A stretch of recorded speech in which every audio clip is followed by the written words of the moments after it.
అద్భుతాలకు సమాధానాలుండవు. ఎందుకంటే అవి ఎప్పటికీ అద్భుతాలే. శోధనలకు పరిశోధనలకు అంతుచిక్కని రహస్యాలే. నేటి మానవ మేధస్సుకి అర్థం కాని ఈ అద్భుతాలు కొన్ని వేల ఏళ్ల తరువాత బయటపడుతున్నాయి. ఎవరు కట్టారో, ఎందుకు కట్టారో, ఎలా కట్టారో కూడా తెలియదు, కానీ వాటి నిర్మాణం మాత్రం ఒక మంత్రం తంత్రం లాంటిదే. చిన్న పలకరాళ్లతో చంద్రాకారంలో, అర్ధచంద్రాకారంలో కట్టిన ఈ కళాకృతులు లండన్ లేక్ జిల్లాలో సంచలనం రేపాయి.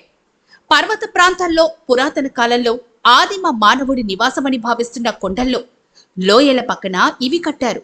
ఇందులో విశేషం ఏంటంటే ఆ పలకలకు ఎటువంటి జిగురు పదార్థం లేదు. కింద నుంచి ఒక రాయి మీద మరో రాయి పెట్టి గుండ్రని ఆకారంలో, అర్ధచంద్రాకారంలో ఇలాంటి నిర్మాణాలు అక్కడున్నాయి. గాలులకు, వానలకు, వరదలకు ఇప్పటికీ చెక్కు చెదరకుండానే ఉన్నాయి. అది అద్భుతం, గతకాలపు నిర్మాణ రహస్యం.